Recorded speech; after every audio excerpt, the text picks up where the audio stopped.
我嗰日咧就係同媽媽啦去探公公，佢就已經喺病房啦。咁但係佢仲係坐得走得傾到偈嘅，因為佢好中意食提子包。咁我媽媽咧就打發我，咁你落樓下便利店度買啦。好想佢食到我買嘅嘢，盡一份乖孫嘅孝心。咁啊上翻嚟病房嗰度，媽媽已經喊到停咗啦，已經即係呆地啊，公公走咗啦，好努力去咗買翻嚟，但係已經擺唔到落佢口度。最記得對死亡嘅呢種無情嘅印象。人生其實都係過眼雲煙啫，唔會再咁執着。15年嚟教人畫沙畫，亦都從沙畫領悟人生。佢係今集驚偉人物誌嘅主角，沙畫師馬永章。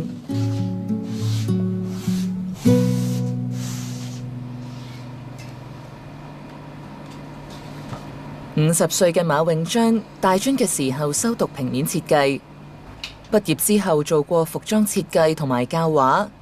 27歲，佢開設自己嘅畫室，教水墨畫、素描同埋雕刻。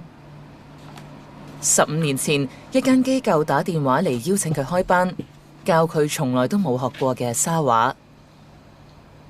我就好 surprise， 我就話我唔識沙畫，可能你揾錯人啊！阿經理話，因為咧你之前係教過我哋啲會員啦，一啲畫班啦，我覺得你咧好適合教書啊！我哋想栽培你，我哋想俾你去學呢樣嘢。既然都係學多樣嘢啫，即係出埋錢俾你學嘢喎，我都想試下學一啲新嘅嘢。咁我就攞咗7個月時間就去做好呢件事啦。佢一邊觀摩世界各地沙畫師嘅影片，一邊自學沙畫。最終完成咗一個以4季為主題嘅沙畫表演，吸引咗唔少學生。自此之後，佢放棄教其他類型嘅畫作，專注教沙畫。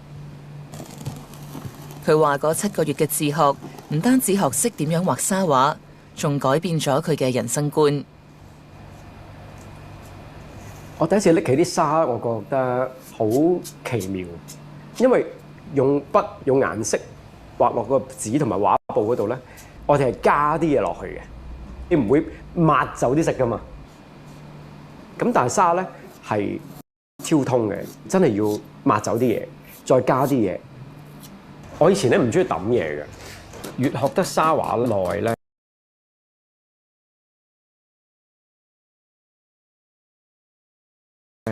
啲嘢開始少啊 ，less is more。如果可以啲嘢再減少啲嘅咧，其實個人輕鬆啲咧，件事行得就會順暢。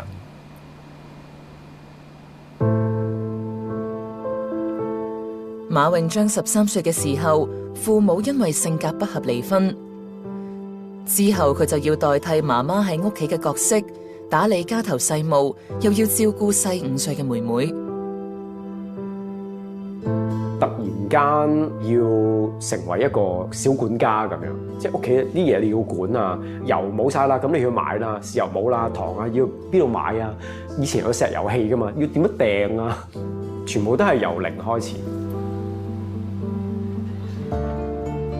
我嗰刻唔開心啫，但係我都會咬實牙關去過嘅，因為你冇得抱怨嘅，你抱怨阿爸阿媽，唉算啦，佢哋都未搞得掂。你抱怨自己命嘅都係唔能夠幫到我噶嘛。馬永章唔夠10歲就開始自己畫畫，中學嘅時候曾經攞過全港繪畫比賽嘅優勝獎。完成大專設計課程之後，當時18歲嘅馬永章申請報讀英國一間大學嘅美術系，並且獲取錄。不過當時傳嚟媽媽病危嘅消息，唔做手術就會有生命危險。馬永章最終放棄海外深造嘅機會，將10幾萬嘅學費留俾媽媽做手術。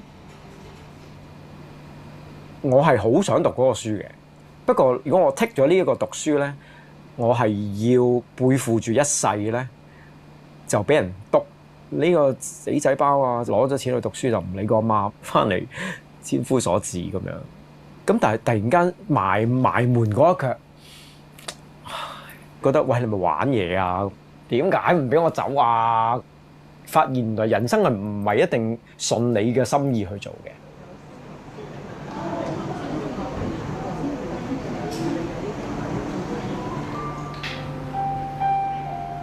我哋就捧起啲沙，打開下邊個窿，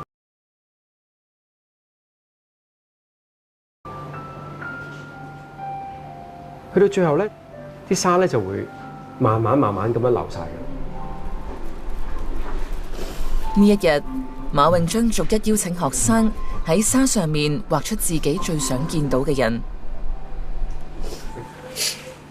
我記得佢最尾聽手痛嘅時候，你仲繼續俾我講電話，我都唔知道。好想同你講最後再見，爺爺再見。再見啦！馬詠章話：沙畫教曉佢珍惜當下，放低執着。佢希望呢一課可以傳承落去。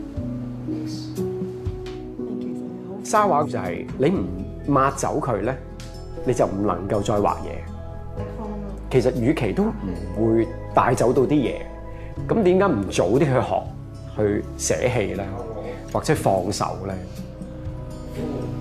唔好咁執着啦，識得放下啦，同埋享受當下嘅生活咯。無論面對幾多個嘅難關，或者面對幾多唔如意都好咯，其實佢總有出路咯。